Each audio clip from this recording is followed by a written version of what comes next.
And we said, but couldn't he have brought it up later? Why didn't you keep doing it? And they said, no, we were convinced that that wasn't on his mind. When he made love like an ordinary human being. And so there was no necessity to copy it down, because when you send it up to higher headquarters, it irritates them. So I thought, this is Ronald Reagan's evil empire. I mean, I can't conceive of a decent CIA or FBI man who wouldn't want every word recorded, whether it was relevant or not. You know, you never know when something's going to break. At any rate, we did get something. We got their conversations up to a point. And I want to read from one of them, and then I think we can throw it all open to questions. Not necessarily on anything I've been speaking about.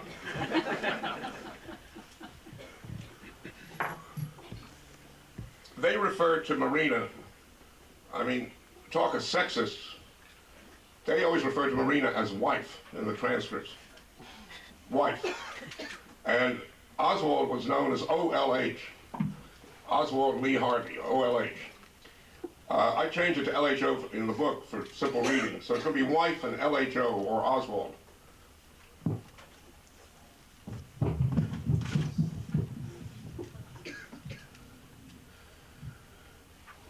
Wife, I'm tired of everything. And what about you? Can't you wash? I suppose you want me to wash floors every day. Oswald, yes. Wash these floors every day. Wife, you don't do anything. And I'm supposed to spend all day cleaning up. A decent man would help. Remember, you used to say, I'll help. You did wash once, and now you talk about it endlessly. And I wash our clothes every time, and it doesn't count for anything. Oswald, you have to make something to eat. Wife, I can't. I'm not going to cook. Oswald, you could make cutlets. Put on water for tea. I mean, I bought everything. Everything. Wife, I won't. Oswald, you haven't done anything. Wife, well, what have you done for me? Oswald, silence. Wife, I'm not going to live with you. Oswald, thank God. Wife, take a look at yourself, a tidy man. You're 20 times dirtier than I am. Look at your pillow. You sleep on it once, and it's already dirty. Oswald, you never do anything. Wife, that's right, I just carouse. I carouse with my health. Oswald, you don't do anything.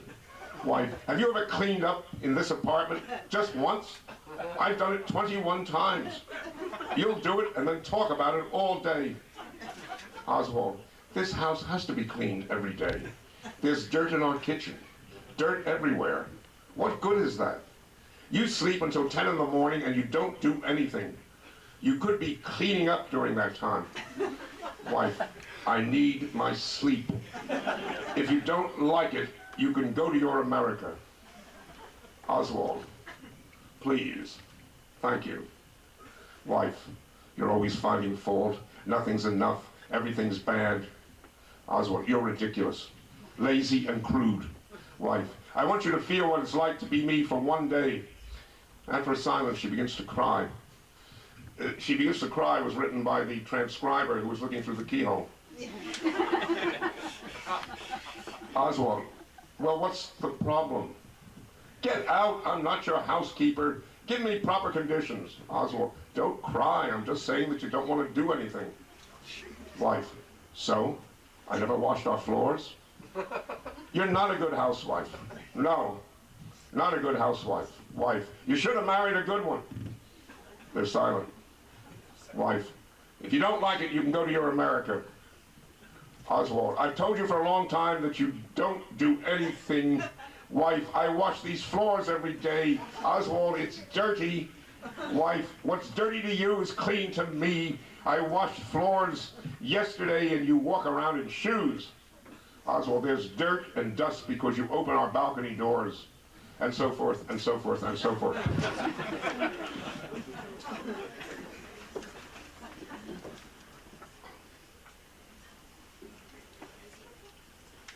Now,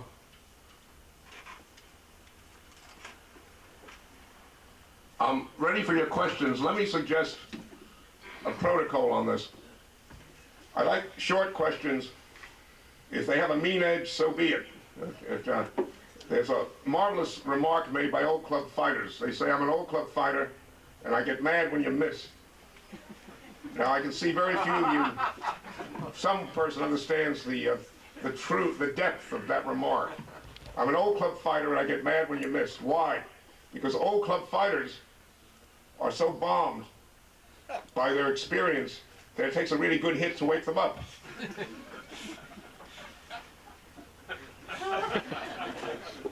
At any rate, I'm open for your questions. All right, a mean question. Yes, sir. You're America's best living writer. Who's second? That's a mean, direct question. You think I'm going to make an enemy of Saul Bellow, John Updike, and the ghost of John Cheever for too little? What's a mean question? Well, I didn't say I was going to give a wonderful response to every mean question. No, but for fact, I never... years ago, I used to give my opinion on every author in sight, and I paid for it. The 30 leading authors in America had nothing good to say about me for 10 years. So now I keep quiet.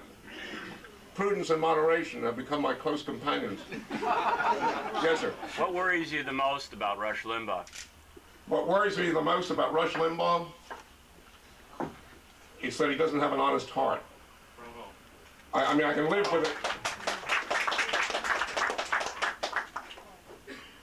What worries me next most about him is that he's got a quick mind. All right.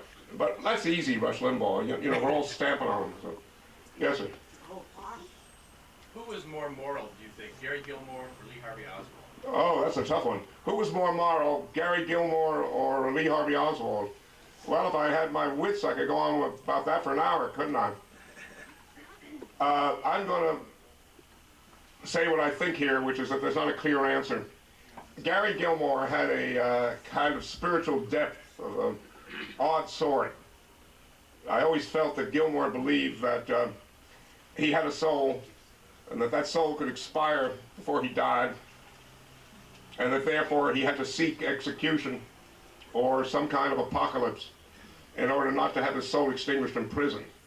So in that sense, although he was not a nice man and he had his obvious faults, he was a very spiritual man, which is why he was so arresting, because he had we don't think of, he was called a punk and a cheap murderer and all that, and we don't think of people like that usually as having spiritual depth, but he did. It's interesting that on the last night before his execution, he turned to his lawyer at one point, one of his lawyers, with whom he was friendly, and he said, look, lend me your coat. Those two guards are having such a good time at this party for me that they are not paying attention. I can slip through the two double doors, and once I hit the air, I'm over the wire. So give me your coat. And the lawyer, who was a good Mormon, who had found himself sort of half loving Gary Gilmore, as lawyers often fall in love with their clients, sort of shivered and said, oh, Gary, I can't do that. And Gilmore said, well, okay, can't blame me for trying. Now, the logic there was that he was willing to be executed because that was better than dying slowly in prison. But his preference was to be free. So I thought that was damn interesting. You know, the man had his measures.